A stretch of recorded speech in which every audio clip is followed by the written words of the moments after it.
Alright, guys, aula Enem, preparação para o Enem 2020, né? A gente não sabe quando ele vai acontecer, mas vai acontecer, então vamos lá, vamos preparar para o Enem 2020, ok?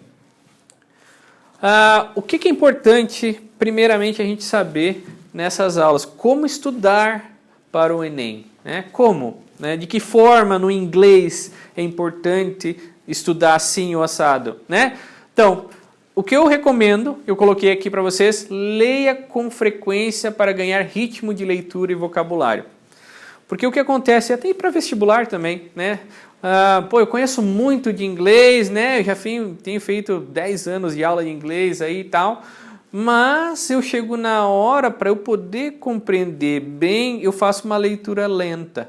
E às vezes essa leitura lenta acaba atrapalhando, porque você vai ter que ler um pouquinho mais rápido, né? Porque o teu tempo é limitado. Então essa preparação de muita leitura em inglês, seja ela de jornal, notícia, agora tem notícias, né, de várias fontes aí que você pode pesquisar na internet, né? Tá com tempo para fazer isso também, né? Então, vamos lá, né? Pega uma fonte lá, lê em inglês, ouça bastante inglês, né? E vai trabalhando esse ritmo de leitura.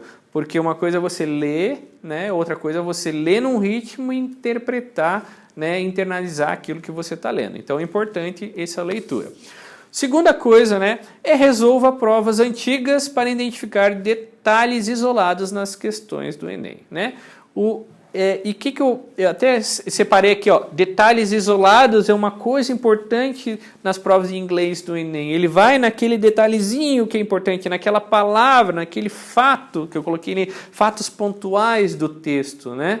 Então, apesar de ser uma prova de compreensão de texto, ela é bem específica dentro daquilo que a questão pede, não é sobre, né, o texto inteiro, né, ela vai dentro. O título, às vezes, te resolve a questão. Então, essa leitura, esse olhar diferenciado para os diferentes gêneros textuais que a gente vai ver aqui também é importante, ok?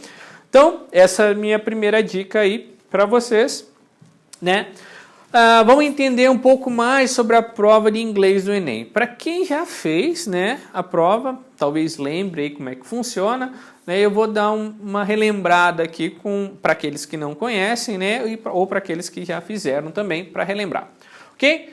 Então, são 5 questões em inglês, né? Texto em inglês de diversos gêneros. Então, o texto vai vir sempre em inglês, ok?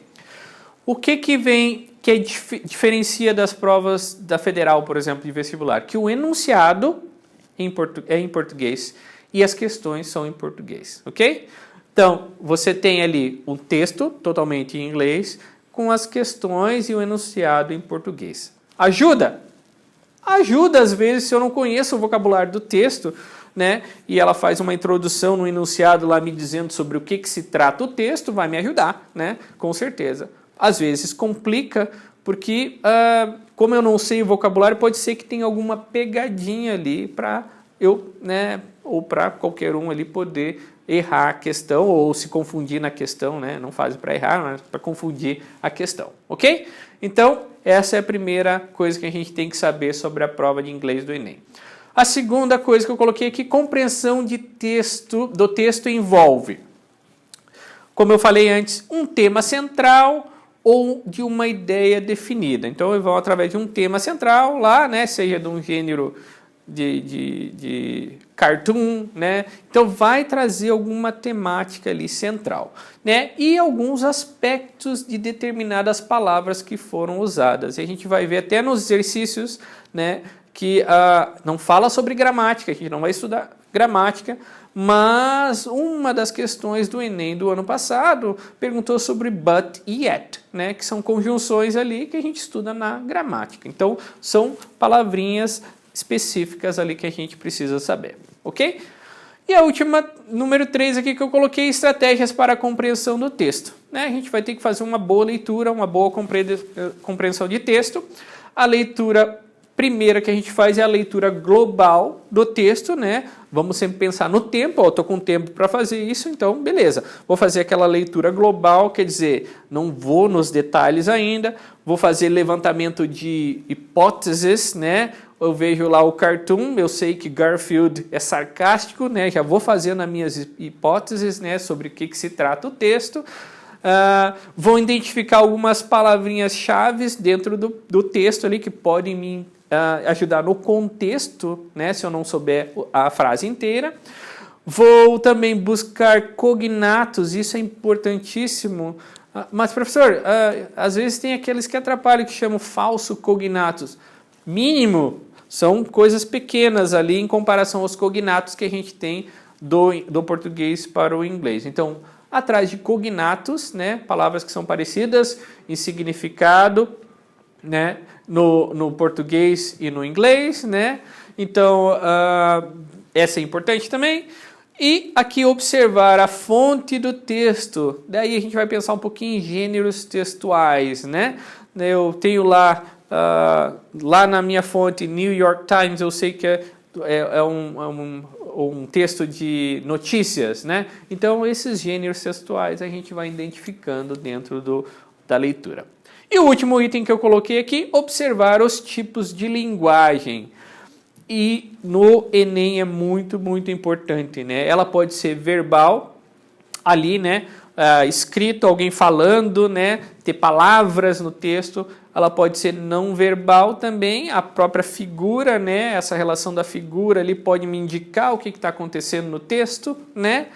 Gráficos, etc. Ou ela pode estar misturada entre as duas, é o que mais acontece, né? A relação visual, que você vê a figura, e a relação escrita. Então é importante fazer essa análise aí antes de uma leitura mais completa. E a parte B, então, é essa leitura atenta agora que você passou pelo texto, né? Do enunciado e das alternativas. Dá uma olhadinha. E aí pode ser que nessa tua leitura global você já captou a primeira questão ali, né, do texto. E a última parte faz uma segunda, se, né, não conseguiu ainda captar todas as informações necessárias, vai fazer uma segunda leitura mais atenta aos detalhes pedidos no enunciado. Parece bobagem, né? Uma boa leitura de um enunciado resolve a questão, né? A gente muitas vezes erra porque não leu o enunciado da maneira correta. Vai atrás de uma resposta que não é o que está pedindo no texto, né? No enunciado, né? Lembra daquelas palavrinhas except, né? Exceto tal palavra, exceto. Então, para não confundir, the opposite, né? Palavras assim que a gente vai ter que captar lá dentro do texto. Beleza? Essas são as minhas primeiras dicas para o Enem. Agora a gente vai trabalhar alguns exercícios, como eu falei aqui, né? Exercícios antigos, de provas antigas, para a gente dar uma olhada e fazer um comparativo aí do nosso conhecimento ao que a gente precisa aprender para se preparar bem para o Enem. Ok, guys, antes da gente terminar aqui, eu tenho algumas dicas aqui sobre gêneros textuais que podem aparecer, né? Vocês estão carecas de saber, já estudam isso com a Gabriela lá, né? na parte de português, interpretação de texto, etc., né? Produção de texto. Mas no inglês também aparecem alguns, né? Eu separei aqui alguns notícias, textos publicitários, cartoon, né? Enem adora colocar, né, cartoons, textos de divulgação científica, poemas, letra de música apareceu no último e poema também apareceu no último Enem, carta, e-mail, blog, mensagem de WhatsApp. Então, todos esses aí são gêneros que podem vir a aparecer, sejam eles formais ou informais. Então, aquela primeira dica lá da gente fazer bastante leitura em inglês é importante, né, para a gente ganhar um ritmo de leitura. Quanto mais você faz essas leituras, mais você consegue entender esse gênero, né? Ou aquele autor daquela notícia, ou aquele site que fala de certa maneira. Por exemplo, quando eu estou falando de cartoon, né? Se eu leio cartoons do Garfield, por exemplo, né? Que eu mencionei antes, eu sei que o Garfield tem uma peculiaridade ali, né? Que ele é sarcástico, que ele é guloso, eu sei de tanto fazer esse tipo de leitura. Então a leitura vai te dando essa bagagem, ok? Para você entender. Beleza? Eu acho que nessa parte das dicas é isso. Agora a gente vai para os exercícios, beleza? Let's rock and roll. Ok, guys. Vamos iniciar então a nossa prática com os exercícios do Enem. Lembrando que essa prática é para que a gente adquira esse ritmo e conheça também um pouquinho da prova mais a fundo do Enem, beleza? Esse primeiro texto aqui é um infográfico, né? A gente faz a primeira leitura visual, né, do texto em si, das figuras, do que está acontecendo. Global Enterprises Need Business English. Importante já começar essa leitura pelo próprio título para a gente poder entender do que se fala. Global Enterprises, enterprises são empresas, né? Precisam de inglês para negócios. Então vamos lá. Globalization and a massive communication and information revolution have created a single global market requiring a single common language. Então está falando aqui de uma linguagem comum, né? O inglês como linguagem comum. E vamos aos números aqui. 91% of business executives agree that English is the international language of business. Olha só. Os executivos da área de negócios, eles concordam que o inglês é essa língua internacional para comunicação na linguagem de negócios. Daí a gente tem aquela palavrinha que vai ser muito importante para a gente identificar o texto, a resposta ali da questão. But companies' investments have not kept pace to ensure they can communicate.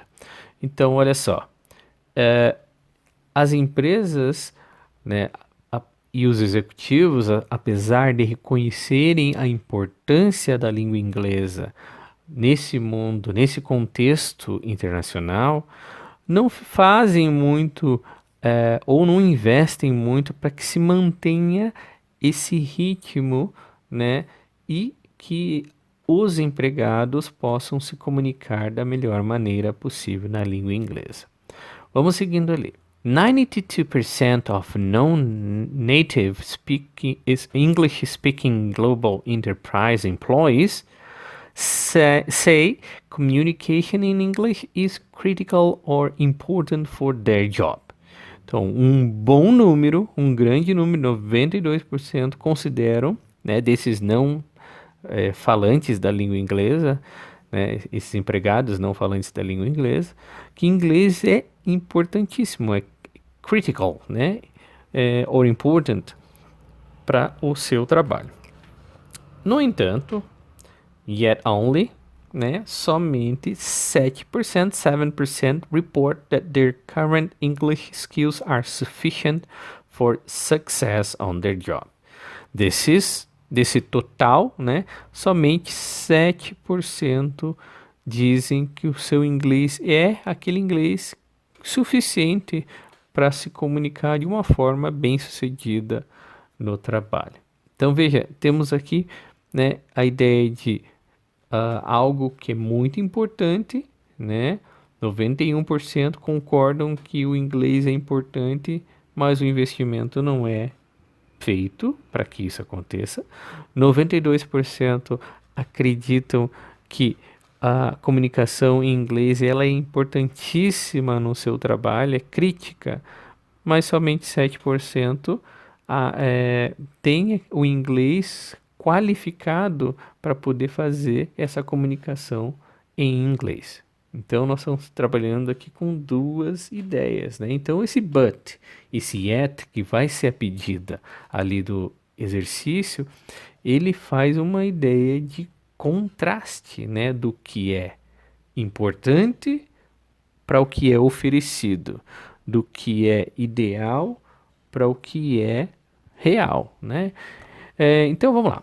O infográfico aborda a importância do inglês para os negócios. Veja, se eu não entendi muito bem o que o texto está falando, o enunciado vai me dar uma boa introdução sobre o que se trata. Então, já é um ponto importante, né, para que eu possa fazer uma análise depois, mais com cuidado, uma segunda leitura do texto. Nesse texto, as expressões but e yet only evidenciam. Então, a gente vai atrás do que? Dessas duas palavrinhas, do but e do yet. né? E eu já dei um spoiler aqui antes, né, falando que é um contraste de ideias daquilo que deveria ser o ideal, mas o que aparece, né, nessa comparação é o real. Então, evidentemente, né, que a minha resposta para essa questão é a letra E. A gente poderia fazer uma análise das questões, né? A primeira fala que é um impedimento, né? Não fala de impedimento, que é um desinteresse na letra B dos funcionários, não há um desinteresse, muito pelo contrário, eles consideram importante, né? Só que não chegam à comunicação bem sucedida da maneira que deveria ser, né? É uma comparação de visões entre executivos sobre o aprendizado, não é uma comparação dos executivos sobre o aprendizado do inglês, né? É um contraste do que é real e o ideal ali, né? O ideal e real. A necessidade de inserção de funcionários na letra D, né? Nativos no mercado, essa era aquelas que a gente risca, né? E é porque é totalmente fora, não fala ali de funcionários nativos no mercado de trabalho, muito pelo contrário, a gente está falando de trabalhadores internacionais que se comunicam na língua inglesa. Então, letra E é a questão para marcarmos, ok? Ok, guys. Exercício número 2 é um poema da Judy Nichols, chama-se Classifying. Ela é uma escritora inglesa, como diz ali no enunciado, e ela compara várias pessoas com o objetivo de. É isso que nós vamos descobrir no texto. Então, eu vou fazer uma leitura bem rápida para que a gente possa depois ir para as questões e poder observar qual delas melhor se encaixa na pedida do enunciado. Então vamos lá. Classifying.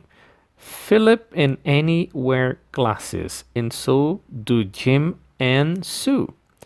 But Jim and Sue have freckles, and Tracy and Sammy too. Eu vou fazer uma pausa aqui para já ver quais são os tipos de comparações que ela está fazendo. Então está comparando ali wear glasses, então todos eles ali, Philip, Annie, Jim and Sue, eles usam óculos, né, glasses. E aí faz um but de contraste ali, né? Jim and Sue have freckles, né? Faz uma comparação sem muito sentido. Freckles são sardinhas, né? Quer dizer que no rosto eles têm essas sardinhas, né? Essas marcas. E aí inclui mais personagens na história ali. And Tracy and Sammy too. Quer dizer, esses 4 também têm sardinhas no rosto. Continuando. Philip and Jim are in boys group, but Philip is tall like Sam, whilst Jim is small like Tracy and Sue and Claire and Bill and Fran. Aqui nessa parte também tem outros comparativos, né? Ele está comparando agora o tamanho, né? Philip and Jim. Primeiramente, ele diz que eles fazem parte do grupo dos meninos e o Philip é alto como o Sam.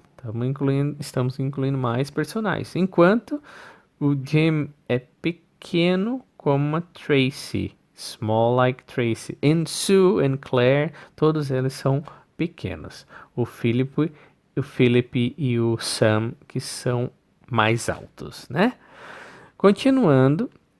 Sue is in guides and football, whilst Helen fits in most things.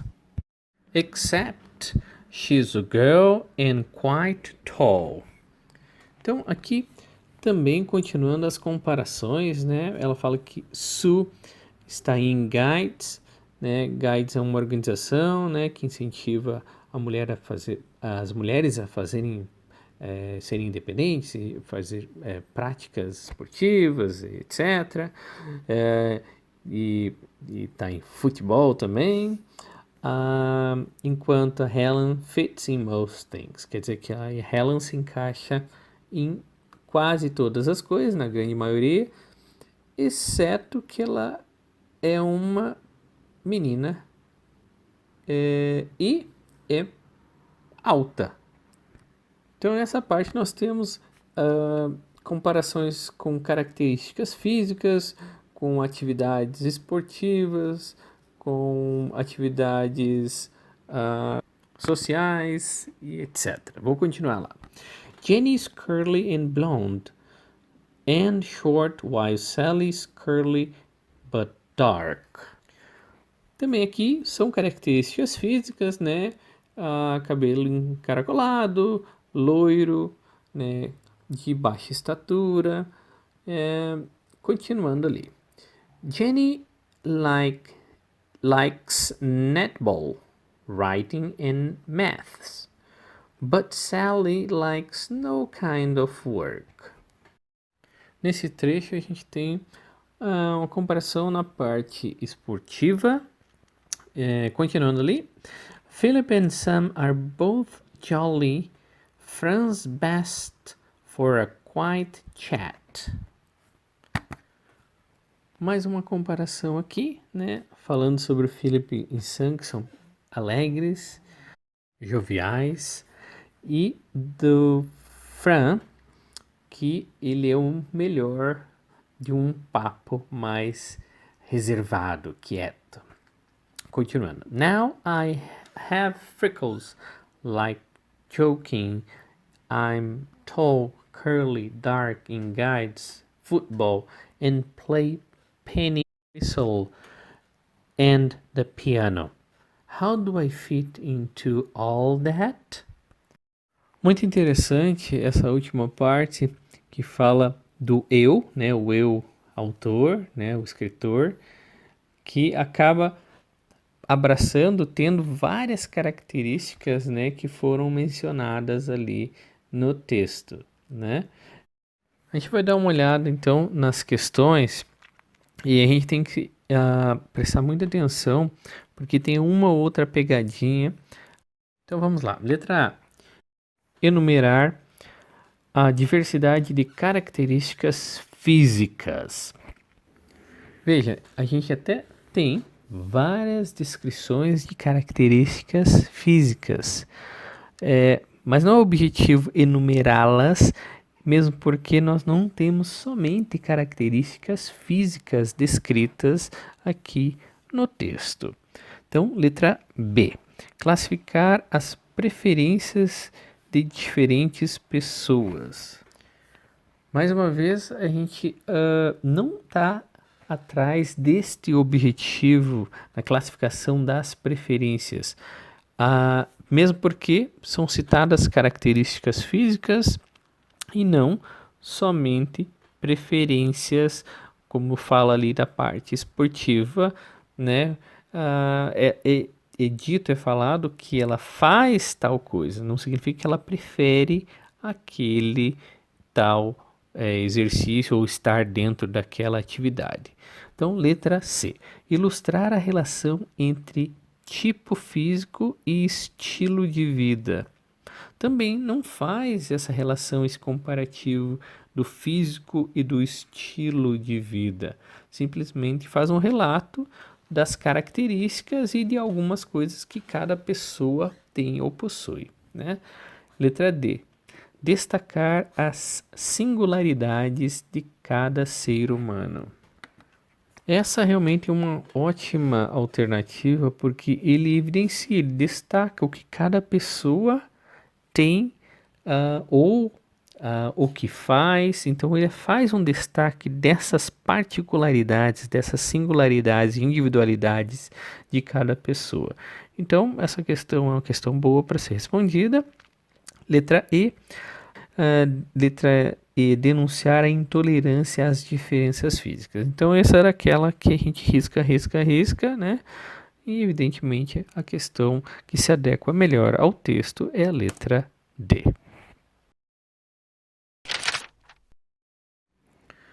Ok, guys, mais um textinho aí para a gente trabalhar. Esse aqui é um anúncio da NYPD 911 Operators, que é o Departamento de Polícia de Nova York, que está em busca de operadores de 911, que é o telefone de emergência para contato. Ok? Vamos fazer a leitura bem rápida aqui. Opportunities as a police communication technician. Police communications technician, 911 operators, radio dispatchers. Starting salary, $33,162 and can increase to $44,899.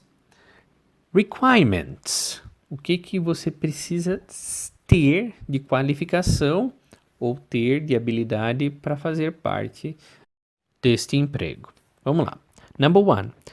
4-year high school diploma. Então você tem que ter ensino médio de 4 anos pelo menos, né? Ter cursado por 4 anos. Number 2. New York City resident is required within 90 days of appointment. Então você precisa de um comprovante de residência da cidade de Nova York e comprovar que pelo menos você mora neste período ali de 90 dias que antecedem ao seu appointment, ao seu registro lá. Número 3. Must be able to understand and be understood in English. Então, uma parte importantíssima é você ser capaz de comunicar em inglês e compreender o inglês, né? Muito bem. Must be able. Tem que ter essa habilidade. And number 4. Must pass a drug screening. Você vai ser testado para comprovar que você não tem nenhum problema com drogas, ok? E application fee. This application fee is $47 payable on the day of the test. Então tem uma taxa de inscrição de $47 que será pago no dia do teste, ok? Então, nesse anúncio de emprego do Departamento de Polícia da cidade de Nova York, um dos requisitos, e só um deles, né, para se preencher a vaga é: letra A, ser capaz de se comunicar em inglês. Então, vamos dar uma olhada lá no texto. Must be able to understand and be understood in English.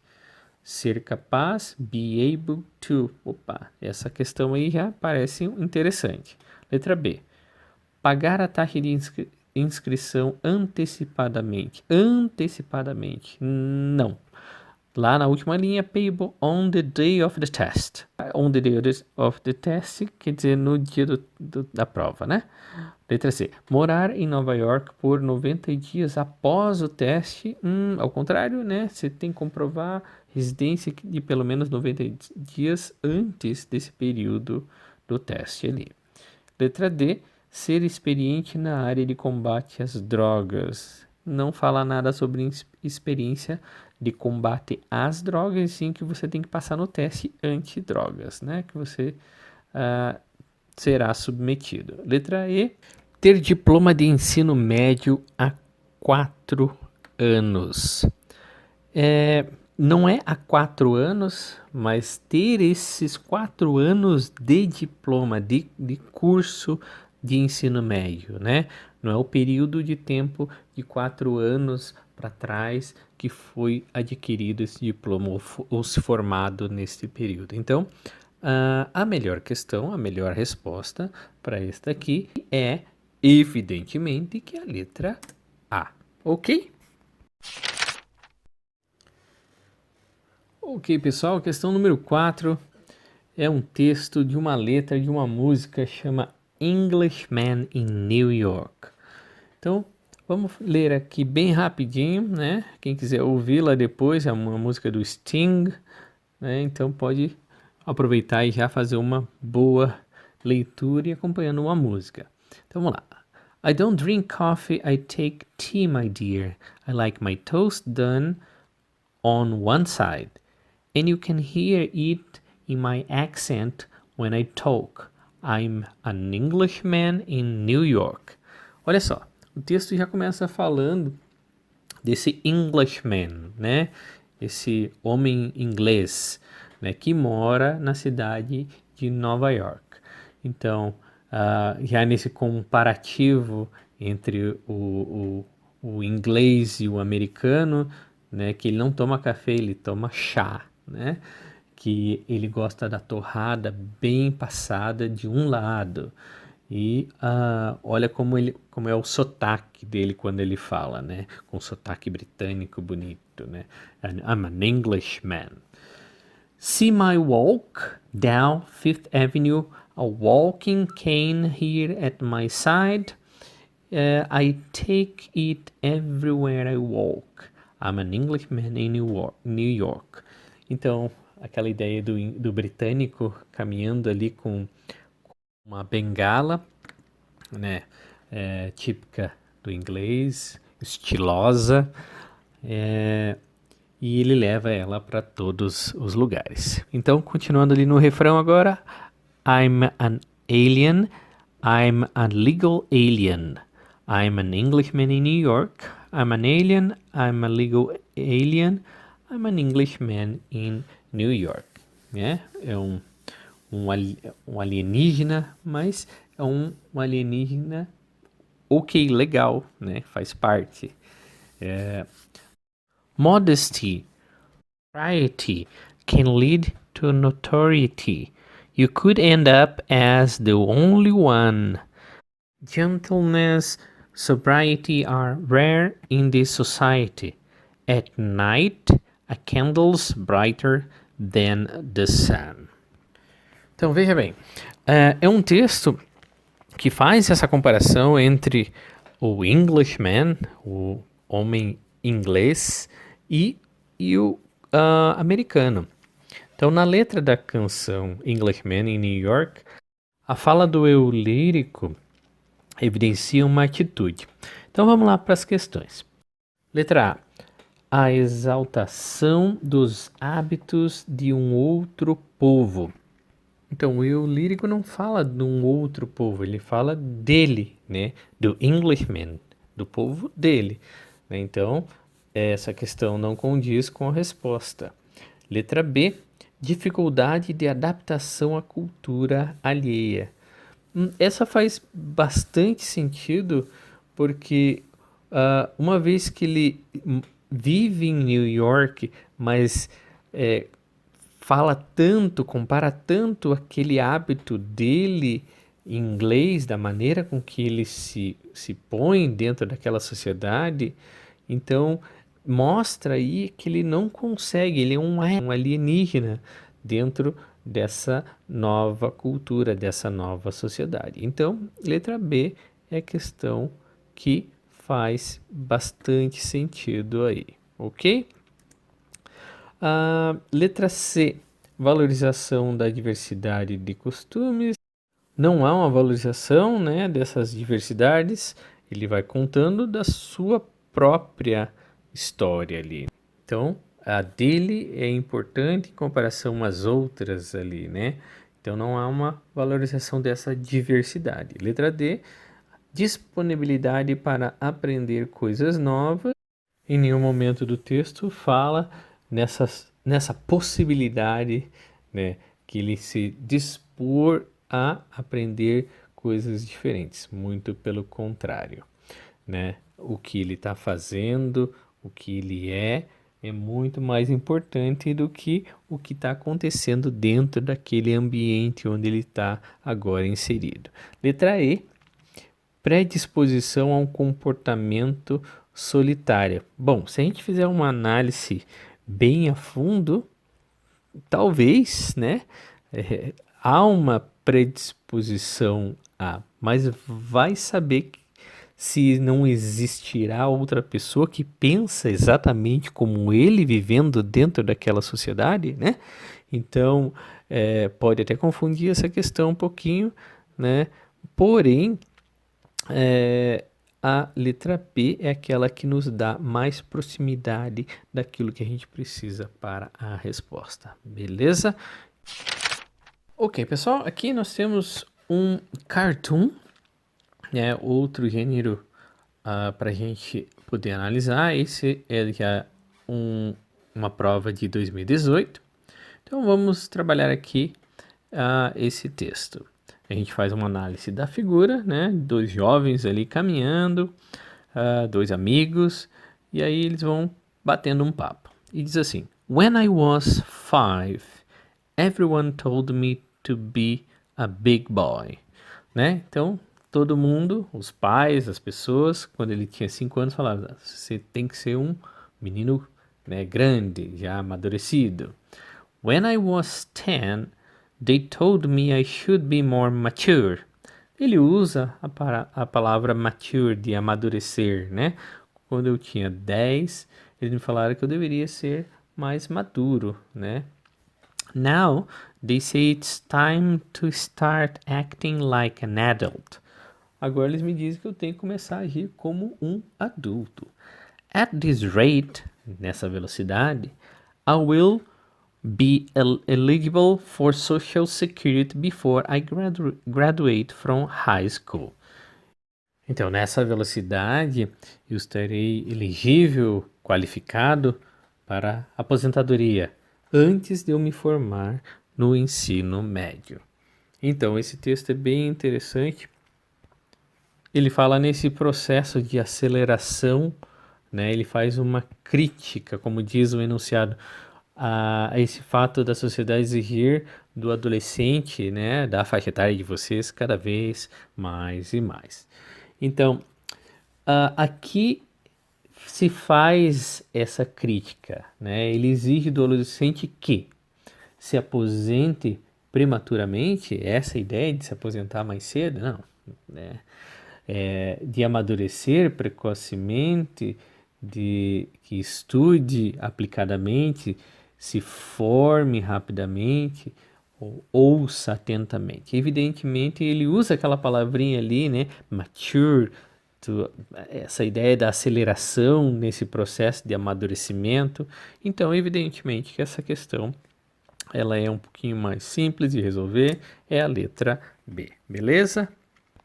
Okay, guys, that was the preparation for NA, okay? I hope you like it, and see you next time. Bye, take care.